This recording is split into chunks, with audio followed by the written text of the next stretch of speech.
சாந்தி 3/1/2026 காலை முரளி பாப் தாதா மதுபன். இனிமையான குழந்தைகளே, ஒவ்வொரு அடியிலும் ஸ்ரீமத் படி நடந்து கொண்டே இருங்கள். இது பிரம்மாவின் வழியா அல்லது சிவ பாபாவினுடைய வழியா என்பதில் குழம்பாதீர்கள். கேள்வி: நல்ல மூளை உடைய குழந்தைகள் எந்த ஒரு ஆழமான விஷயத்தை சுலபமாகவே புரிந்து கொள்ள முடியும்? பதில்: பிரம்மா பாபா புரிய வைத்து கொண்டிருக்கின்றாரா, இல்லை சிவ பாபா என்ற விஷயத்தை நல்ல மூளை உடையவர்கள் சுலபமாகவே புரிந்து கொண்டு விடுவார்கள்.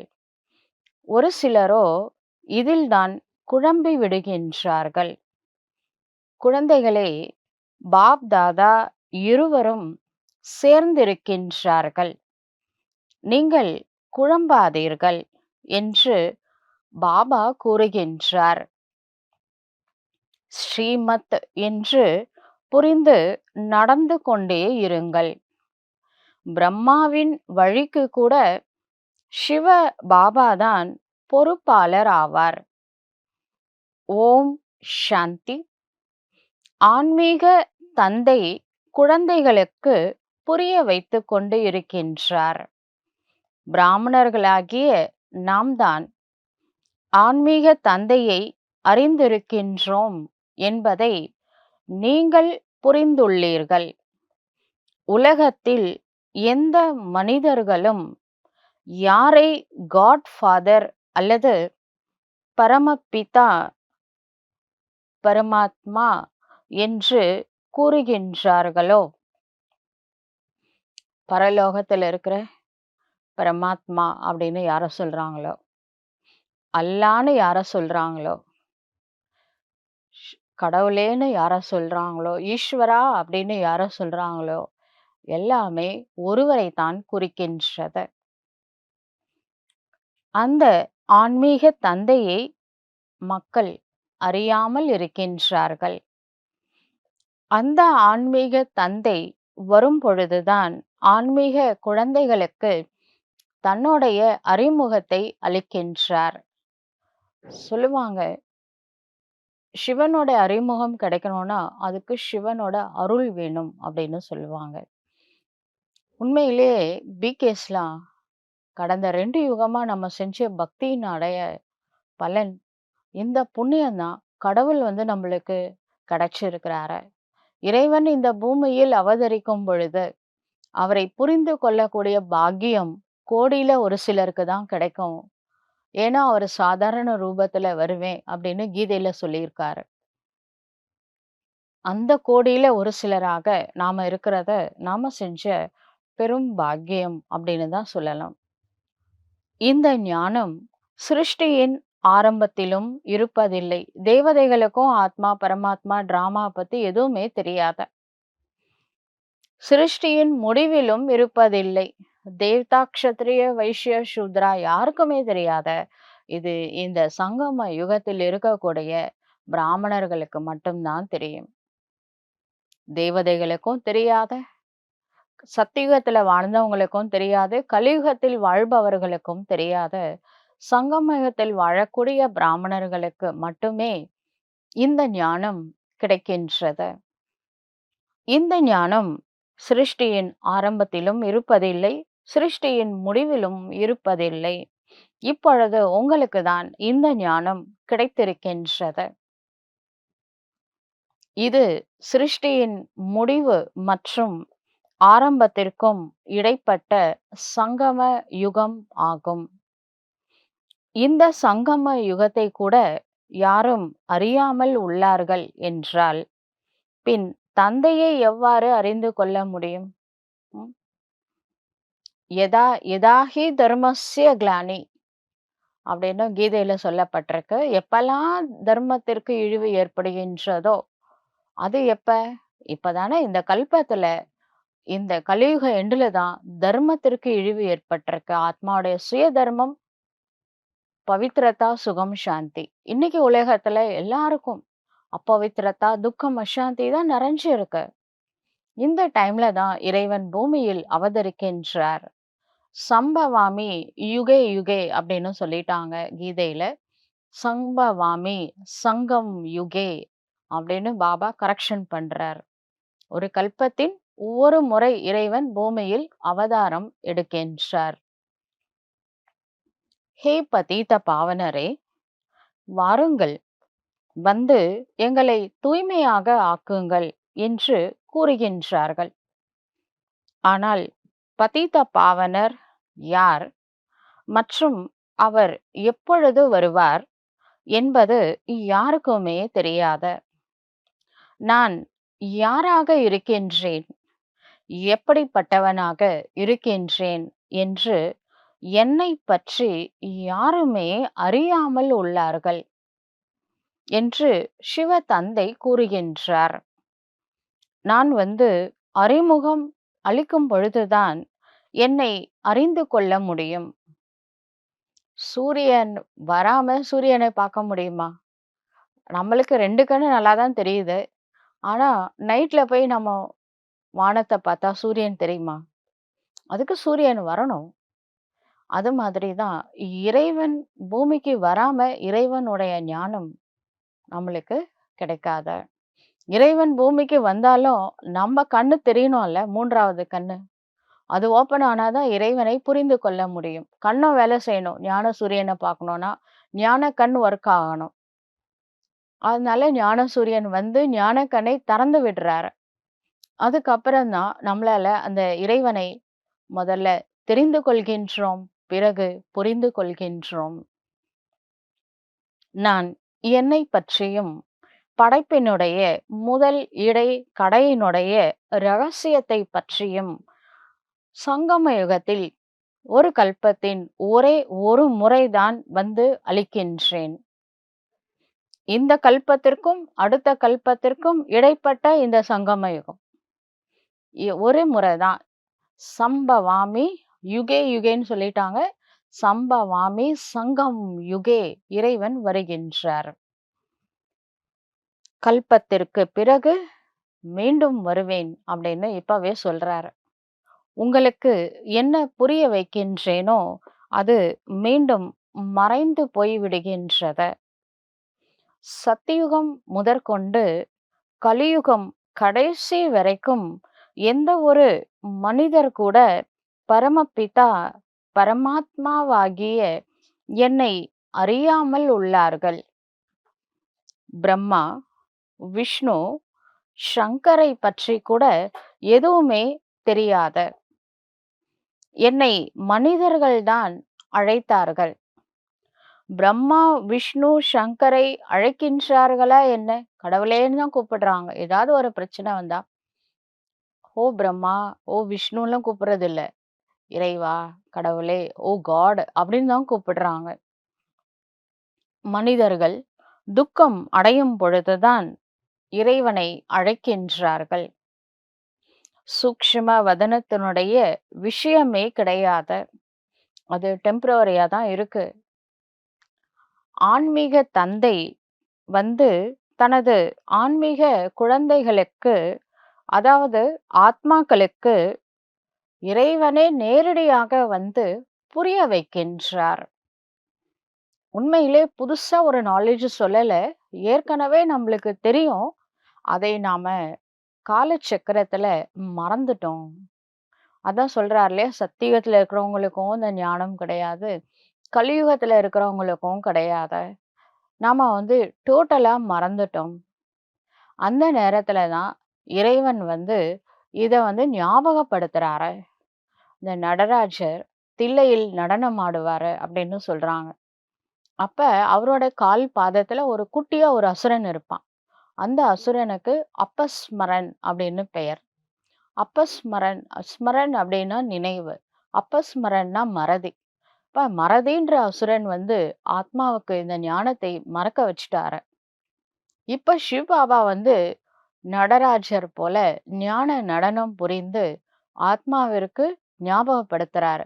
ஆனந்த தாண்டவம் அற்புதமாக ஆடி, கடைசியில ருத்ர தாண்டவம் ஆடி சிருஷ்டி சக்கரத்தை மாத்திடுவாரு.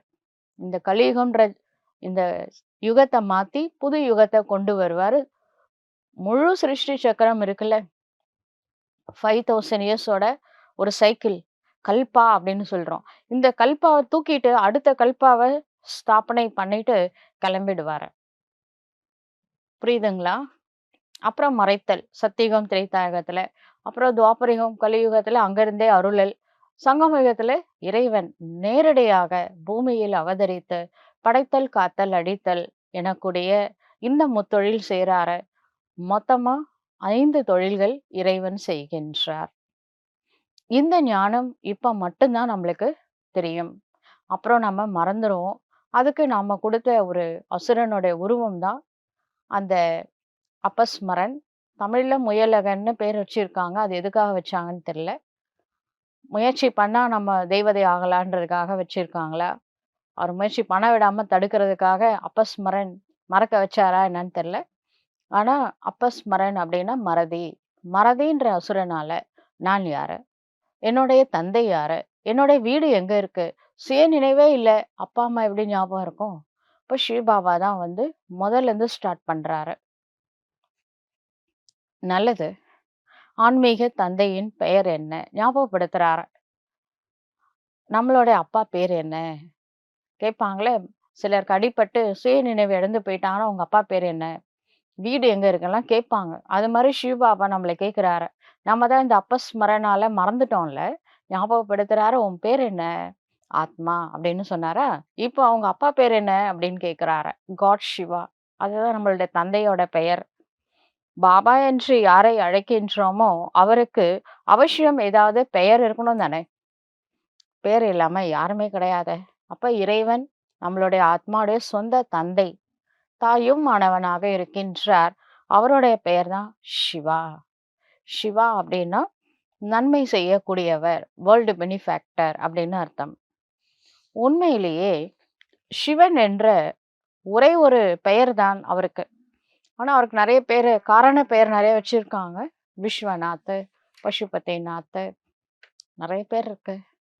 அ ஆனா இறைவனுடைய ஒரிஜினல் பெயர் காட் சிவா. ஷிவ் அப்படின்னா ஒன்று நிராகாரமானவர், ஜோதி சுரூபமானவர். 2வது ஷிவ் அப்படின்னா அவர் உலகத்திற்கே நன்மை செய்யக்கூடியவர். 3வது ஷிவ் என்றால் விதையானவர். கல்ப விருட்சம் என்ற மரத்திற்கு இறைவன் விதையானவர். இந்த பெயர் பிரசித்தமாக இருக்கின்றது, காட் சிவா அந்த பெயர். ஆனால் மனிதர்கள் அநேக பெயர்களை வைத்துள்ளார்கள்.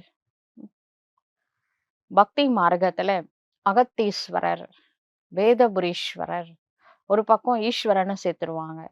இன்னொரு பக்கம் இந்த மாதிரி அமரநாத், பசுபதிநாத், வைத்தியநாத் அப்படின்னு பல பெயர்கள், சோம்நாத் அப்படின்னு நிறைய பேர்.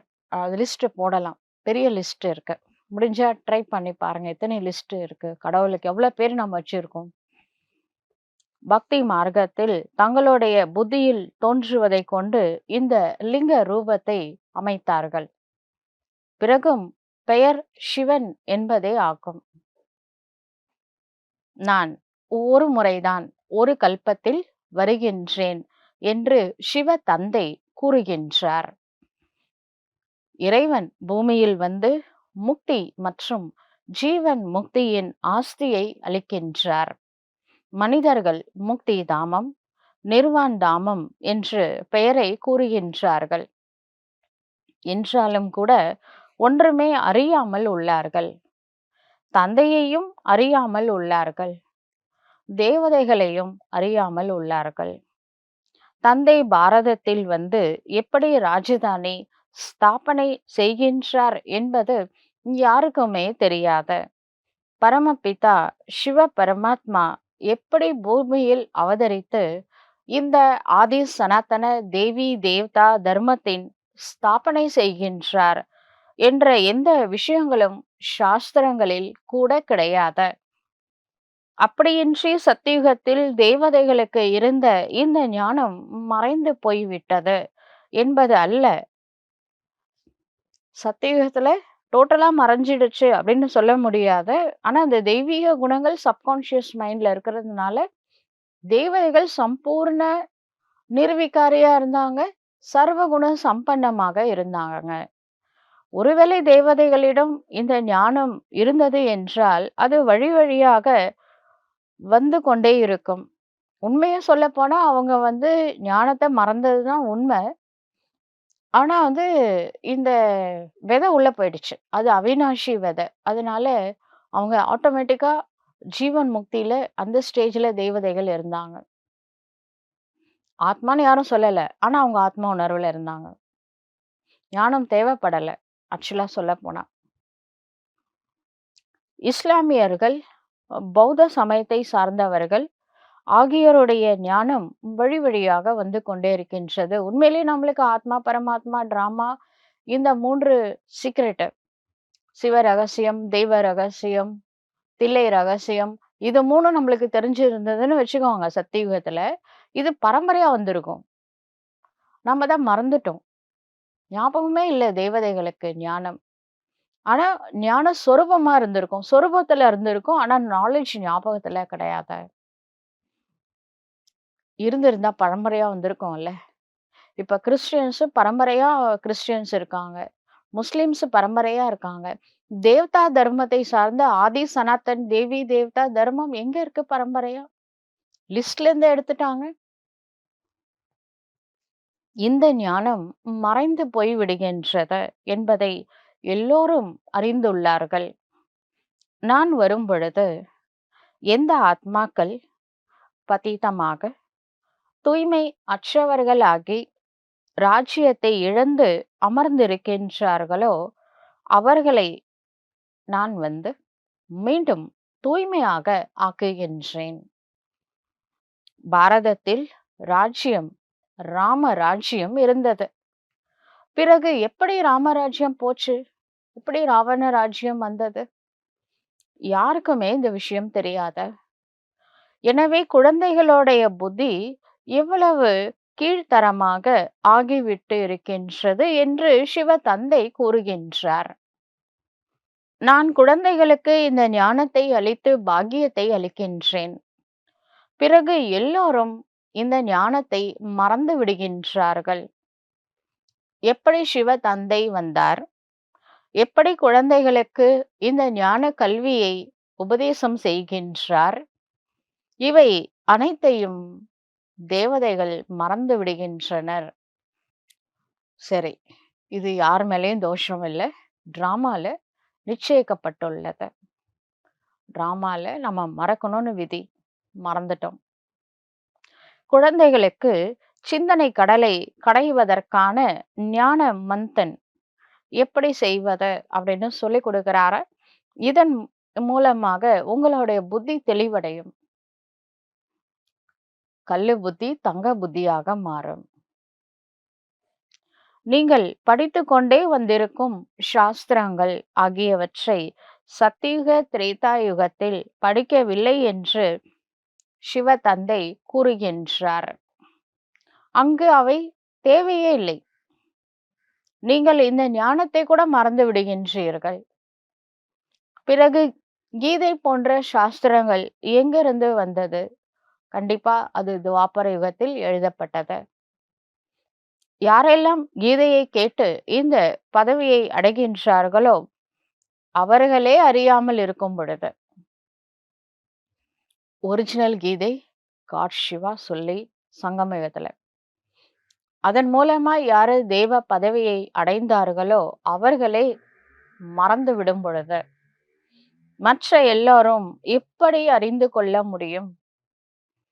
தேவதைகள் கூட அறிந்து கொள்ள முடியாத நாம் மனித நிலையிலிருந்து தேவ நிலையை எப்படி அடைந்தோம் என்று இந்த புருஷார்த்தத்தின் பாகமே முடிந்து போய்விடுகின்றது சங்கம யுகத்துல. இந்த நாம என்ன முயற்சி செய்யணுமோ இந்த சங்கம யுகத்தில் செய்யணும். அதுக்கப்புறம் இது மறைந்து விடும். உங்களது பிராலப்தம் பாக்கியம் சத்தியுகத்திலிருந்து ஆரம்பமாகிவிடும். இப்ப செய்யற முயற்சிக்கு அங்க பிராப்தம் கிடைக்கும். பிராப்த கர்மா அப்படின்னு சொல்றாங்க. அங்க போன உடனே எல்லாத்தையும் மறந்துருவோம்.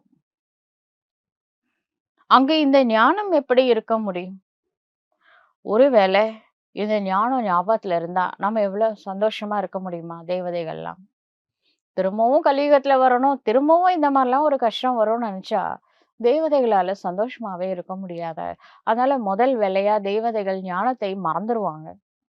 வீட்டுக்கு போனோனே மறந்துருவோம். அப்புறம் எங்க இந்த தேவதைகள் ஞாபகம் இருக்கும்? ஆத்மா பரந்தாமத்துக்கு போன உடனே எல்லாத்தையும் ரெஸ்ட் எடுக்குதுல்ல. முக்தி ஸ்டேஜ்லயே மறந்துரும்.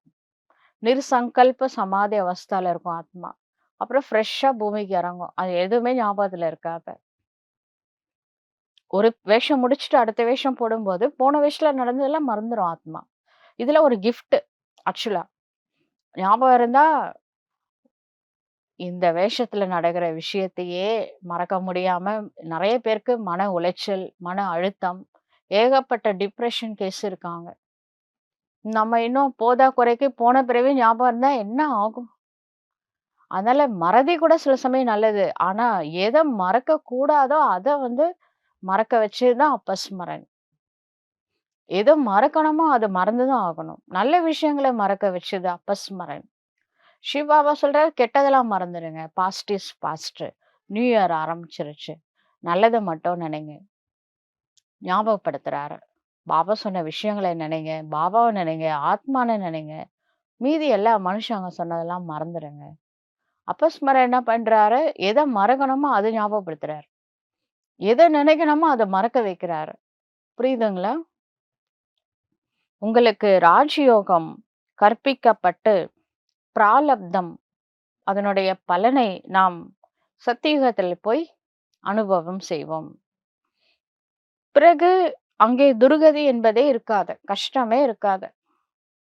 எனவே ஞானத்தின் விஷயம் கூட அவங்களுக்கு ஞாபகம் இருக்காது. ஏங்க ஒரு கஷ்டம் வந்தா தான் கடவுள் ஞாபகமே வருது. அவங்களுக்கு ஹெல்த், வெல்த், ஹாப்பினஸ் எல்லாமே இருக்கும். ரிலேஷன்ஸ் ரொம்ப நல்லவங்களா இருப்பாங்க. எல்லாரும் எல்லாருக்கும் கிடைக்கும். அப்ப ஏன் கடவுளு? கடவுளே ஞாபகப்படுத்தாதவங்க ஞானத்த எப்படி நினைப்பாங்க? ஞானம் இருப்பதே சத்கதி அடைவதற்காகத்தான். அதை அளிப்பவர் ஒரே ஒரு சிவ தந்தை ஆவார். சத்கதி மற்றும் துர்கதி என்ற வார்த்தை இங்கிருந்துதான் வெளிப்படுகின்றது. சத்கதியை பாரதவாசிகள் தான் பெறுகின்றார்கள்.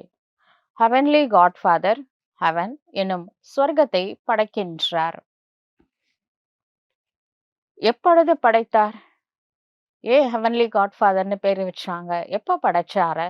எதுவுமே தெரியாது. சாஸ்திரங்களில் லட்சக்கணக்கான வருடங்கள் என்று எழுதிவிட்டார்கள்.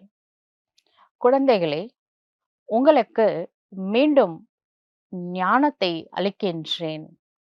பிறகு இந்த ஞானம் முடிந்துவிடும். பிறகு பக்தி ஆரம்பமாகும் துவாபரயுகத்திலிருந்து என்று சிவ தந்தை கூறுகின்றார். அரைக்கல்பம் ஞானத்தின் பிராப்தம் இருக்கும். அரைக்கல்பம் பக்தி இருக்கும்.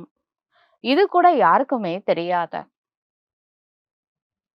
சத்தியுகத்திற்கு லட்சக்கணக்கான வருடங்கள் என்று பக்தியில சொல்லியிருக்காங்க. பிறகு எப்படி தெரிய வரும்? மொத்தமே 5000 வருடங்கள் தான். இந்த விஷயத்தை கூட மறந்து விட்டார்கள். இதுதான் அப்பஸ்மரன் பண்ண வேலை. ஒரிஜினல் எல்லாம் முக்கியமான விஷயங்கள், முக்கியமான சீக்ரெட்ஸ் எல்லாத்தையும் மறக்க வச்சது. யுகங்களே 4 தான். 4 யுகங்களுடைய சமமான காலம். ஒவ்வொரு யுகத்திற்கும் 1250 வருடங்கள். மொத்தமா 4 இன்டு 1250ன்னா எவ்வளோ? 5000 இயர்ஸ். அதுல ஒரு குட்டி யுகம் லீப் இயர் மாதிரி 4 வருஷத்துக்கு ஒரே ஒரு நாள் பிப்ரவரி 29 எக்ஸ்ட்ரா ஆட் ஆகுது. அது மாதிரி ஹிந்தி கேலண்டர்ல 4 வருஷத்துக்கு ஒரு முறை ஒரு மாசமே ஆட் ஆகுது. அதுக்கு புருஷோத்தம மாசம்னு பேரு. உண்மையிலேயே 4 யுகத்துக்கு ஒரு முறை ஒரு 100 வருஷம் ஆட் ஆகுது. அதுக்கு பேரு சங்கம யுகம் அப்படின்னு பேரு. ஒரு பக்கம் கலியுகம் நடந்துட்டு இருக்கும்போதே சங்கம யுகம் நடக்குது. இது பிராமணர்களுடையது. அந்த லௌகீக பிராமணர்கள் கிடையாது. இது பிரம்மா மூக்கு வம்சாவளி. இறைவன் பிரம்மா மூலமா ஞானத்தை சொன்னதை யாரு கேட்டாங்களோ அந்த பிராமணர்களுடையது இந்த சின்னஞ்சிறு யுகமாகும். அந்த 4 யுகங்களை விட இது மிக சிறிய யுகமாகும். எனவே தந்தை பல்வேறு வழிகளில் புது புது பாயிண்ட்டுகளாக சொல்லி சுலபமான வழியில் குழந்தைகளுக்கு ஞானத்தை புரிய வைத்துக் கொண்டே இருக்கின்றார். ஞானத்தை அவர் சொல்லிட்டார, தாரணை நாம் செய்ய வேண்டும். உழைப்பு நீங்கள் தான் செய்ய வேண்டும். நாடகப்படி என்ன புரிய வைத்து கொண்டு வந்துள்ளேனோ அந்த பாகம்தான் நடந்து கொண்டு வருகின்றது. எது கூற வேண்டி இருந்ததோ அதையே இன்று நான் கூறிக்கொண்டே இருக்கின்றேன். பாபாவிடமிருந்து ஞானம் வெளிப்பட்டு கொண்டே இருக்கின்றது. நீங்கள் கேட்டுக்கொண்டே போகின்றீர்கள். நீங்கள்தான் தாரணையும் செய்ய வேண்டும் மற்றும் மற்றவர்களை செய்ய வைக்கவும் வேண்டும். நான் ஒன்றும் தாரணை செய்வது இல்லை. ஏற்கனவே அவர் ரெடிமேடு சோல், சுப்ரீம் சோல். அவர் எதுக்கு ஞானத்தை தாரணை பண்ணணும்? தாரணை சொரூபமா தான் இருக்கிறாரு. உங்களுக்கு கூறுகின்றேன், தாரணை செய்ய வைக்கின்றேன். தூய்மை இல்லாதவர்களை தூய்மை ஆக்கக்கூடிய பார்ட்டு என்னுடைய ஆத்மால தான் இருக்கு. அவர் எவர் பியூருங்க, அவர் எதுக்கு தாரணை பண்ணணும்? எப்பவுமே தூய்மை கடல் அவரு. அன்பு கடல், சுக கடல், ஆனந்த கடல். எதுக்கு தாரணை பண்ணணும்? நாம தான் எல்லாம் ஜீரோவா உட்கார்ந்துட்டு இருக்கிறோம். பாலைவனமா இருக்கிறோம். நம்மளுக்கே இப்பதான் கடல் தண்ணி வீசுது கொஞ்சம் கொஞ்சமா. நம்மள மாஸ்டர் கடல் ஆகணும்னு ஒரு கங்கணம் கட்டிட்டு வந்திருக்கிறாரு. முந்தைய கல்பத்துல என்ன புரிய வைத்தேனோ அதுவே வெளிப்பட்டு கொண்டே இருக்கின்றது. நான் என்ன கூற போகின்றேன் என்பது எனக்கு முன்கூட்டியே தெரியாது. இவருடைய ஆத்மா வேண்டும் என்றால் ஞான மனனம் செய்து கொண்டு இருக்கலாம். பிரம்மா பாபா, சிவபாபா ஞானத்தை சிந்தனை செய்ய மாட்டாரு. அவர் என்ன தோணுதோ அது பேசுவாரு. அவர் என்ன பேசுறாரோ அது ஞானம். கீதா ஞானமாகும். இவர் ஞான மனனம் செய்து கூறுகின்றாரா இல்லை பாபா கூறுகின்றாரா என்பது மிகவும் ஆழமான விஷயமாகும். சிவபாபா சொல்றாரா, பிரம்மா பாபா சொல்றாரா, அந்த காலத்துல ஒரே குழப்பம். நம்மளுக்கு அந்த பிரச்சனை இல்லை. ஆனா அவங்க அந்த காலத்துல ஒரு உடல்ல இருக்கும். சிவபாபா பேசுறாருன்னா அது ஒரு சிலர் நம்ப மாட்டாங்க. நாம நம்புறோம்ல, அவங்களுக்கு தெரியாதுல்ல. எல்லாரும் அப்படி கிடையாது. திடீர்னு பிரம்மா பாபா பேசுவாரு. அதனால அவங்களுக்கு புரியாது இது சிவபாபா பேசுறாரா இல்ல பிரம்மா பாபா பேசுறாரா அப்படின்னு சொல்லிட்டு. இதுல மிகவுமே நல்ல முறையில பிரெயின் வேலை பண்ணணும். பிரில்லியன்ட் அப்படின்னு சொல்றாங்க. நல்ல புத்திசாலி குழந்தைங்களுக்கு யாரு பேசுறாங்கன்னு ஈஸியா கண்டுபிடிக்க முடியும். யாரு சேவையில மூழ்கி இருப்பார்களோ அவர்களுக்குள்ளதான் இந்த ஞான மனனம் நடந்து கொண்டே இருக்கும். உண்மையிலேயே கன்யாஸ் பந்தனங்களிலிருந்து விடுபட்டவர்களாக இருப்பார்கள். அவர்கள் இந்த ஆன்மீக படிப்பில் ஈடுபட வேண்டும். பந்தனமோ எதுவும் இல்லை. குமாரிகள் நன்றாக முன்னேறி செல்லலாம். ஏன்னா பாபா வந்திருக்கிறதே சொர்க்க வாசல் திறக்கிறதுக்காக. டிசம்பர் 30ஆம் தேதி வைகுண்ட ஏகாதசியில சொர்க்க வாசல் திறந்தாங்க. உண்மையை சொல்ல போனா சொர்க்க வாசல் அப்படிங்கிறது ரியல் சொர்க்கம் இந்த பூமியில வரப்போகுது. அது சிவபாபா பெண்களை வச்சு திறக்கிறாரு. அதுக்கு இன்டைரக்டான காரணம் என்னன்னா, அந்த காலத்து துவாபர யுக சாமியாருங்க எழுதி வச்சிருக்காங்க, பெண்கள் நரகத்தின் வாசல் அப்படின்னு. அது பரம்பரையா ஃபாலோ பண்ணிட்டாங்க. பெண்கள்னாலே நரகத்தின் வாசல். சாமியாருங்க பெண்களை பார்த்தாலே ஓடி போயிடுவாங்க. ஏன்னா அவங்க நரகத்தின் வாசல். அவங்களோட வீக்னஸ்னால தான் அவங்க வீட்ல இருந்து பிரம்மச்சரியம் ஃபாலோ பண்ண முடியல அப்படின்ற ஒரு செயலால தான் அவங்க வெளியில போயிருக்காங்க. ஆனா பழைய பெண்கள் மேல போட்டாங்க. இப்ப கடவுளே வந்திருக்கிறாரா, அதே பெண்களை வச்சு நான் சொர்க்கத்தின் வாசலை திறந்து வைக்கிறேன். வீட்டை விட்டு வெளில போகணும் அவசியம் இல்லை. வீட்லயே இருந்து என்ன பண்ணுங்க, நல்லா புருஷார்த்தம் பண்ணுங்க. பாபா செய்வாரு. பாபா அதாவது சிவன் வாக்கு சத்திய வாக்கு அப்படின்னு சொல்லுவாங்க. பாபா என்ன சொன்னாரோ இதுவரைக்கும் நடந்துட்டு இருக்கு. இனிமேலும் நடக்கும். சொர்க்க வாசல திறந்துட்டு தான் இறைவன் கிளம்ப போறாரு. பிர பிரம்மா குமாரிகள் அப்படின்னு எல்லா பிகேஸ் தான். நன்றாக முன்னேறி செல்லலாம். அதுலயும் முக்கியமா கன்னியாஸ். பந்தனம் இல்லல்ல. மாதாஸ்னா வீட்ல பந்தனம் இருக்கு. அவங்களுக்கு வேலையே என்னது? இப்ப கன்னியாஸுக்கு வேலை என்னது? நல்லா படிங்க. மத்தவங்களுக்கு சொல்லிக் குடுங்க. ஆக்சுவலா துவாபர யுகத்துல பிராமணர்கள்னு ஒரு குரூப்ப படைச்சதே இதுக்காக தான். அவங்க ஞானம், வேதம் படிக்கணும், மத்தவங்களுக்கு சொல்லிக் கொடுக்கணும். கலியுகத்துல தான் அவங்க தன்னோட தர்மத்தை மறந்து மத்த எல்லா எல்லா ஃபீல்டுலயும் போயிட்டாங்க. அதனால பாபா என்ன பண்ணிட்டாரு, இப்போ புது பிராமண தர்மத்தை படைக்கிறாரு. அதனால உங்க வேலை என்னங்க? ஞானத்த படிக்கணும், மத்தவங்களுக்கு சொல்லிக் கொடுக்கணும். இதுதான் அவங்களோட தர்மம். அவர்கள் சம்பாதிக்க வேண்டிய குமாரிஸ் இப்ப சம்பாதிச்சு என்ன பண்ண போறாங்க? அவசியமே இல்ல. குமாரி நல்ல முறையில ஞானத்தை புரிந்து கொண்டு விட்டார்கள் என்றால், எல்லோரையும் விட நல்லாக எல்லாரையும் விட ஃபாஸ்ட்டா முன்னேறி செல்ல முடியும். புத்திசாலியாக இருந்தார்கள் என்றால் அவ்வளவுதான். இந்த ஆன்மீக சம்பாத்தியத்தில் ஈடுபட்டு விடுவார்கள். ஒரு சிலரோ ஆர்வத்துடன் லௌகீக கல்வியை கற்றுக்கொண்டே இருக்கின்றார்கள். இதனால் எந்த லாபமும் இல்லை என்று பாபா புரிய வைக்கின்றார். படிச்சு படிச்சு என்ன சாதிக்க போறீங்க? ஞானத்தை படிங்க. கன்னியாஸ்க்காக பாபா சொல்றாரு. இப்ப ஃபேமிலில பந்தனம் இல்லன்னு வச்சுக்கோங்களேன். இதுல ஈடுபடுங்க.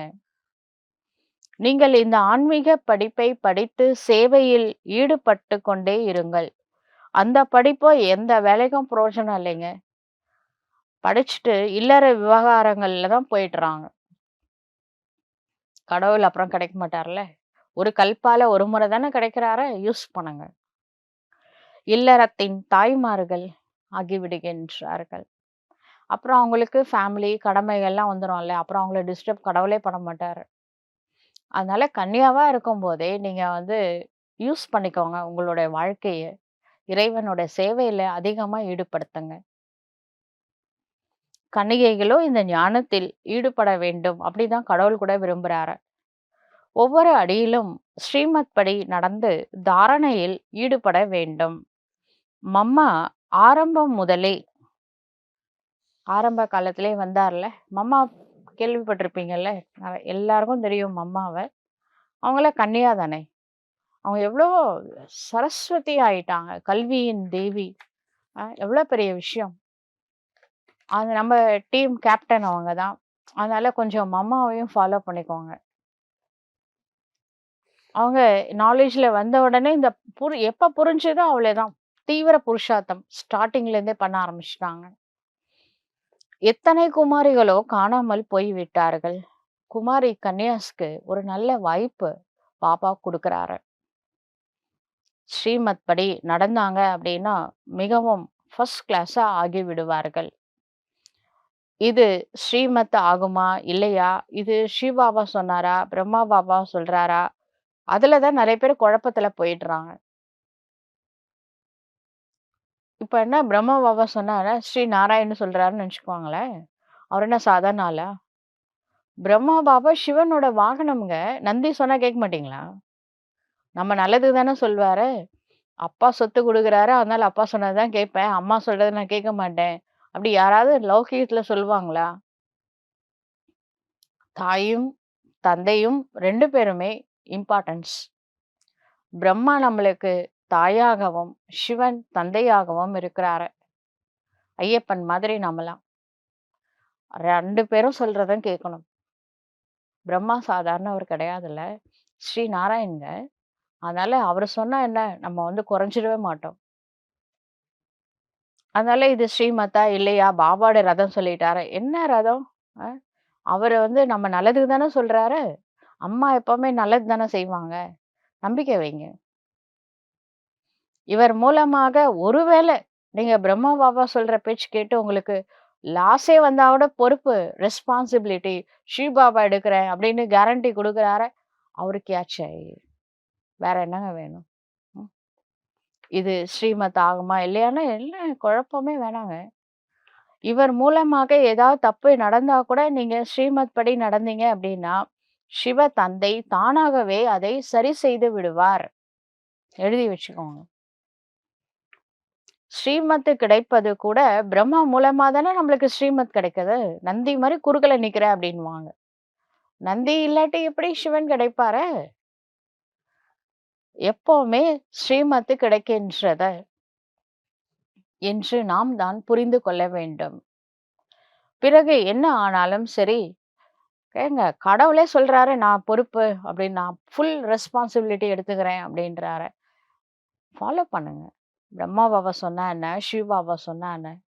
அம்மா சொன்னாவும் நம்ம நல்லதுக்கு தான் சொல்றாங்க. அப்பா சொல்றதும் நம்ம நல்லதுக்கு தான் சொல்றாரு.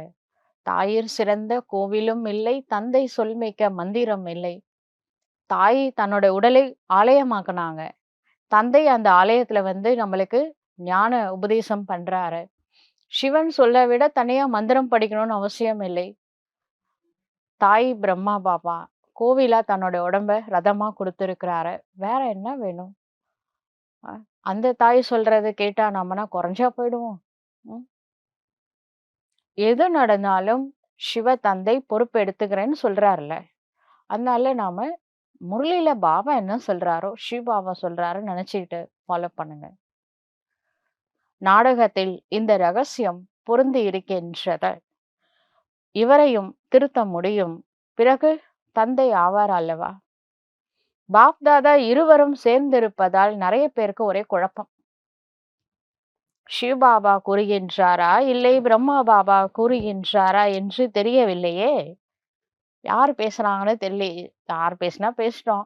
நம்மளுக்கு வேண்டியது ஞானம். கிடைக்குதா? ஃபாலோ பண்ணுங்க. சிவ பாபா தான் வழி கூறுகின்றார் என்று நினைத்தால் ஒரு பொழுதும் ஆடிப்போக மாட்டார்கள். சிவ பாபா என்ன புரிய வைப்பாரோ அது சரியானதாகத்தான் இருக்கும். நம்ம ஜாதகமே கடவுள் கையில தாங்க இருக்கு. நம்மளுக்கு இந்த ஒரு பிறவியா அரைகுறையா தான் தெரியுது. ஏன் இங்க பொறந்தோம்னு கூட சரியா தெரியல. பிறப்பின் ரகசியம் நம்மளுக்கு தெரியல ஒரு பிறவிக்கு. ஆனா சிவனுக்கு நம்ம எல்லா பிறப்பினுடைய ரகசியம் அவருக்கு தெரியும். எத்தனை வேஷம் போட்டோம் இந்த உலகத்துல. ஒவ்வொரு வேஷத்துலயும் எப்படி வாழ்ந்திருக்கோன்ற நம்ம சீக்ரெட் கடவுளுக்கு தெரியுங்க. அப்படி இருக்கும்போது அவரு சொல்ற பேச்சு கேட்கணும் தானே! அது கண்டிப்பா சரியானதா தான் இருக்கும் ஸ்ரீமத்.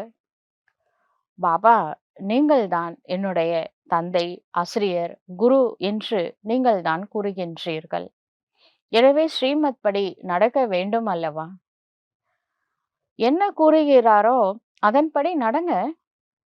எப்பவுமே சிவ பாபா தான் சொல்றாரு அப்படின்னு புரிஞ்சுக்குவாங்க. அவர் கல்யாண்காரி, நன்மை செய்யக்கூடியவர். பிரம்மா பாபா அவரோட ரதங்க. இது பிரம்மாவின் ஆலோசனையா, இல்லை சிவனுன் ஆலோசனையா தெரியவில்லையே என்று ஏன் குழம்புறீங்க? சிவபாபா தான் புரிய வைக்கிறாருன்னு நினைங்க. நீங்கள் ஏன் நினைப்பதில்லை அந்த மாதிரி? ஸ்ரீமத் என்ன கூறுகின்றதோ அதை செய்து கொண்டே இருங்கள். மற்றவர்களுடைய வழியில் நீங்கள் ஏன் தான் வருகின்றீர்கள்? ஸ்ரீமத் படி நடக்கிறதுனால ஒரு பொழுதும் நீங்க துக்கம் வராது. ஆனால் நடக்க முடியவில்லை, குழப்பம் ஏற்படுகின்றது. நீங்கள் ஸ்ரீமத் படி ஸ்ரீமத் மீது நிச்சயம் வைத்தீர்கள் என்றால், நான் பொறுப்பாளி என்று சிவ தந்தை கூறுகின்றார். நீங்கள் நிச்சயமே வைக்கிறதில்ல. அப்படின்னா, நாம பொறுப்பு கிடையாதுங்க.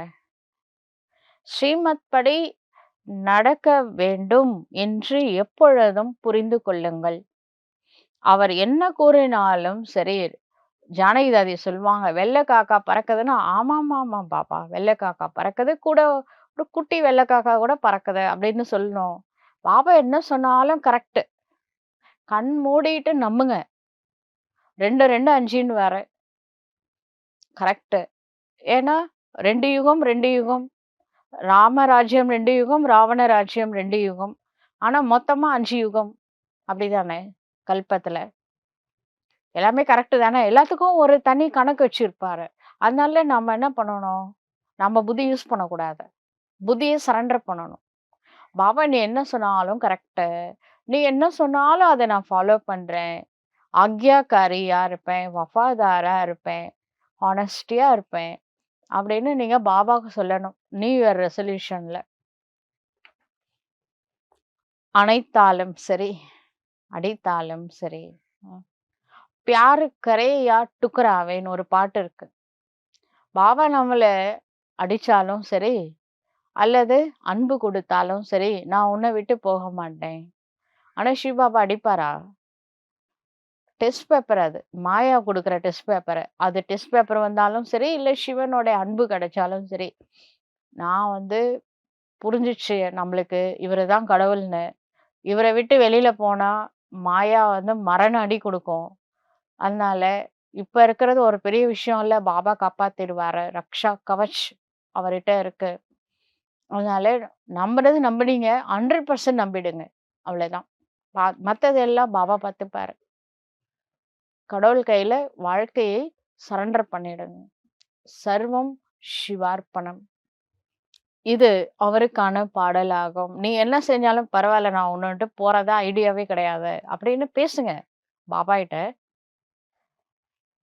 இதுல உண்மையிலேயே அடி குடுக்க போறது கிடையாது. அவர் ரொம்ப நல்லவர் தான். அதுல ஒண்ணும் எந்த டவுட்டும் கிடையாது. ஆனால் எவர் ஒருவருக்கு நிச்சயம் ஏற்படுவதே மிகவும் கடினமாக உள்ளதோ, அவங்க நிச்சயமாக அவங்க முழுமையாக அடைய முடியாத நம்பிக்கை இருக்கணுங்க. First starting. இந்த பில்டிங்கோட ஃபவுண்டேஷன் நல்லா இருந்தா தானே, அஸ்திவாரம் நல்லா இருந்தா தானே பில்டிங் நிக்கும். நம்பிக்கை இல்லாம இப்ப நம்மளே சொல்றோம்ல, கூடவே இருப்பாங்க. நம்மள நம்ப மாட்டாங்க. அப்ப செம்ம டென்ஷன் ஆயிடும். ஆனா பாபா டென்ஷன் ஆக மாட்டாரு. படிச்சு படிச்சு சொல்றாரு. ஆனா கடவுளே நம்பல பார்த்தீங்களா? அப்ப அஸ்திவாரம் சரியில்லன்னா பில்டிங் நிக்காதுங்க. பேசிக் ஃபவுண்டேஷனே நம்பிக்கை தான். நீங்க ஒழுங்கா நம்பி புருஷார்த்தம் பண்ணா மட்டும் தான் கர்மாதீத நிலை வருவீங்க.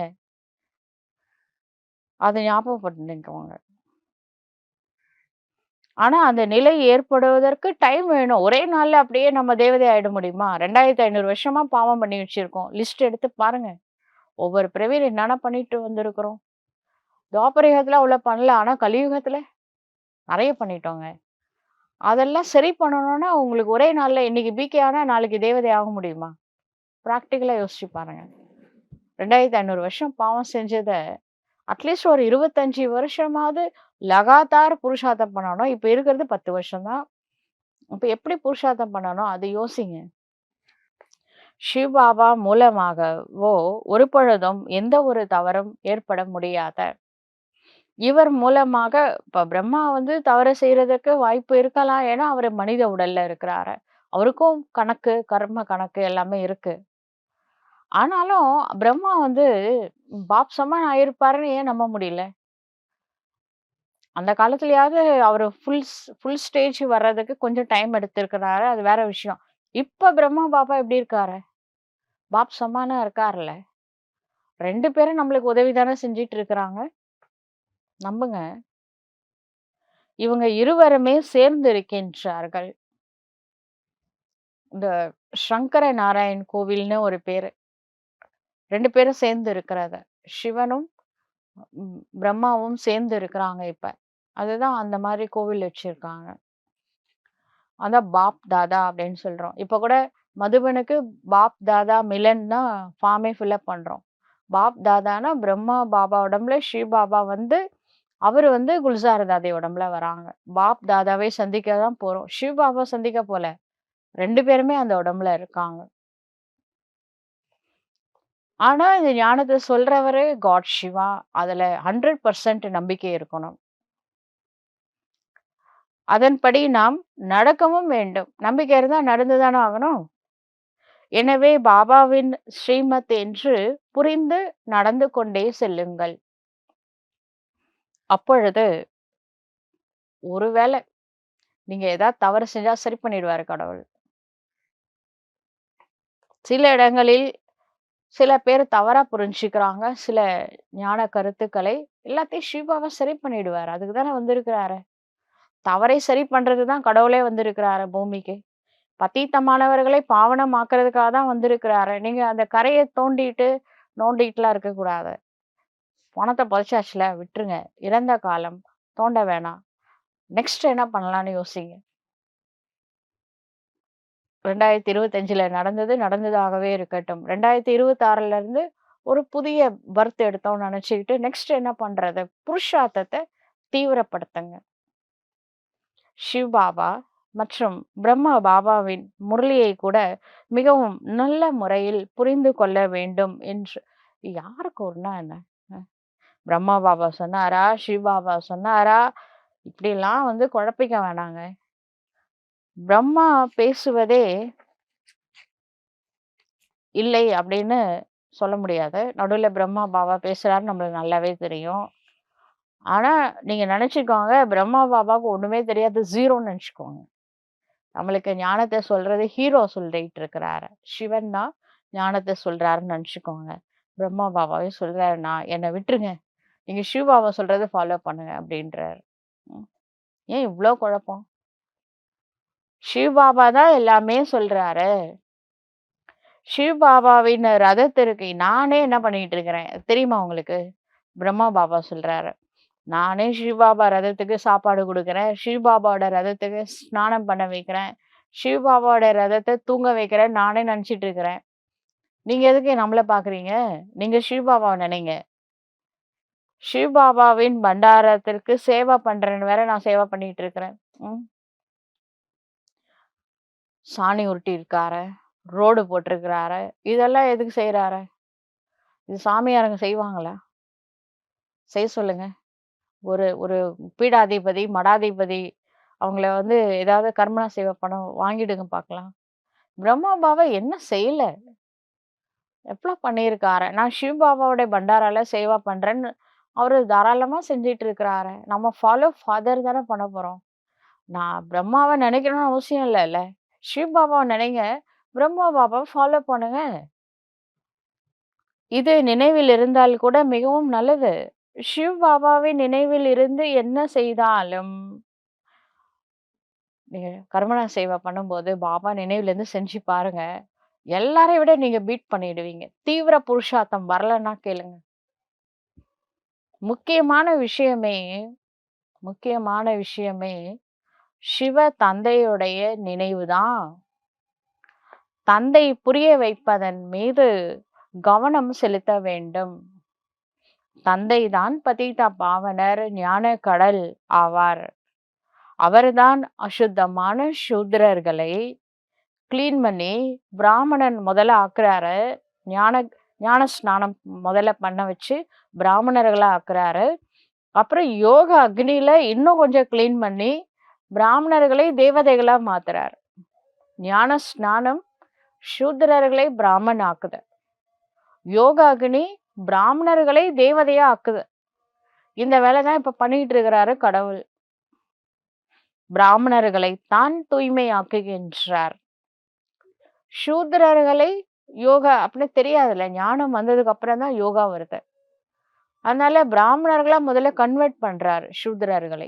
அப்புறமா அவங்கள தேவதையா மாத்துறாரு. ஏதாவது டவுட் வேணா கேளுங்க.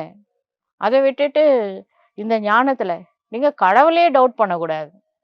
ஞானத்துல டவுட் வந்தா அவரு புரிய வைப்பாரு. நீங்க கடவுளே நம்பலன்னா அப்புறம் மேட்டரே இல்லையே. ம். இந்த எல்லா விஷயங்களும் எந்த ஒரு பாகவதம் போன்றவற்றில் இருப்பது கிடையாது. கொஞ்சம் கொஞ்சம் வார்த்தைகள் இருக்கின்றன. ராதே கிருஷ்ணா தான் லக்ஷ்மி நாராயணன் ஆவார்கள் என்பது கூட மனிதர்களுக்கு தெரியாத குழப்பத்துல இருக்கிறாங்க. தேவதைகள் இருப்பதே சூரிய வம்சம், சந்திர வம்சம். லக்ஷ்மி நாராயணுடைய பரம்பரை, பிறகு ராம் சீதாவின் பரம்பரை பாரதவாசிகள் ஆவார்கள். இனிமையான குழந்தைகளே, ஸ்வீட் சில்ட்ரன், என்னை நினைவு செய்யுங்கள், ஸ்வீட் ஆயிடுவீங்க. ஏன்னா சிவ பாபா இனிமையானவர். அவரை நினைக்க நினைக்க ஆத்மா என்ன ஆகும்? கசப்பான ஆத்மா கூட இனிமையா மாறிடும். பூவோட சேர்ந்தா நாரும் மனம் வீசும். லட்சக்கணக்கான வருடங்களின் விஷயம் எல்லாம் கிடையாதுங்க. இந்த சிருஷ்டி சக்கரம் மொத்தமே 5000 இயர்ஸ் தான். நேற்றைய விஷயம்தான். ஒரு கல்கி பாத்துக ஒரு நாள் பிரம்மாவுடைய ஒரு நாள் அவுரு கல்பா அப்படின்னு சொல்றாங்க. அந்த ஒரு நாள்ல தான் நம்ம வந்து இந்த சிருஷ்டி சக்கரம் ஒரு ரவுண்ட் அடிக்குது. பிரம்மாவுடைய ஒரு நாள். பகல் வந்து சத்தியுகம், திரேதாயுகம். பிரம்மாவுடைய இரவு துவாபர, கலியுகம். காரிருள்ல சிவன் அவதரிக்கிறார். அதனால சிவராத்திரி அப்படின்னு சொல்றோம். இரவை பகலாக மாற்றுவதற்காக இறைவன் பூமியில் அவதரித்து 90வது வருஷம் வரப்போகுது இப்ப. இந்த சிவராத்திரி வந்து 90வது சிவராத்திரி. நேற்றைய விஷயம் தான் உங்களுக்கு ராஜ்யம் அளித்திருந்தேன். இவ்ளோ ஏராளமான செல்வம் கொடுத்தேன். ஞாபகம் இருக்கா? தந்தை முழு உலகத்திற்கு உங்களை அதிபதியாக ஆக்கினார். வேறு எந்த கண்டங்களும் பாரத நாடு தவிர வேற எந்த கண்டங்களும் சத்தியுகத்துல கிடையாது. பிறகு உங்களுக்கு என்ன ஆயிற்று? ஏன் இந்த நிலைமையில இருக்கீங்க? வித்வான்கள், ஆசிரியர்கள், பண்டிதர்கள் யாருக்குமே இந்த விஷயங்கள் தெரியாது. அட பாரதவாசிகளே உங்களுடைய ராஜ்ய பாக்கியத்தை கொடுத்திருந்தேன் அப்படிங்கிறத மறந்துட்டீங்க. உங்களுக்கு எவ்ளோ செல்வம் கொடுத்திருக்கேன் தெரியுமா? பிறகு நீங்கள் இதை எப்படி இழந்தீர்கள் என்று சிவ தந்தை கூறுகின்றார். தந்தையினுடைய ஆஸ்தி எவ்வளவு பலம் பொருந்தியது தெரியுமா? சிவ தந்தை தான் கேள்வி கேட்பார்ல. குடுத்த சொத்து எங்க? என்ன பண்ணீங்க? வைர மாளிகைலாம் எங்க? தங்க மாளிகைலாம் எங்க? போட்டுக்கூட ட்ரெஸ்ஸு தங்கம் இல்ல. பாரத நாட்டுல முக்கியமா. ஃபாரின் கண்ட்ரியாவது பரவால்ல. பாரத நாடு எவ்ளோ ஏழ்மை. வறுமை கோட்டுக்கு கீழ எத்தனை பாரதவாசிகள் இருக்கிறாங்க. எங்க போச்சு அதெல்லாம்? லௌகீக தந்தை சென்று இறந்து விட்டார் என்றால் நண்பர்கள், உறவினர்கள் கேட்கின்றார்கள். தந்தை உங்களுக்கு எவ்ளோ சொத்து வச்சுட்டு போனாரு? அது சாவு எடுக்கிறதுக்கு முன்னாடி சொத்து பிரச்சனை ஓடிட்டு இருக்கு சில வீட்லலாம். எல்லாவற்றையும் எங்கே இழந்தீர்கள்? எவ்ளோ குடுத்தாங்க? என்னங்க பண்ணீங்க? அப்படின்னு குழந்தைங்கள கேட்குறாங்க. பேரண்ட்ஸ் குடுத்த சொத்தெல்லாம் எங்க பண்ணீங்க? அப்படின்னு ரிலேஷன்ஸ்லாம் கேட்பாங்கல்ல. பெரிய செல்வந்தரோட பையன் ஏழையா இருக்கிறாருன்னா, உங்க அப்பா எவ்ளோ பெரிய பணக்காரர், இவ்ளோ செல்வம் வச்சுட்டு போனாரு. அதெல்லாம் என்ன பண்ணீங்கன்னு கேட்பாங்க தானே!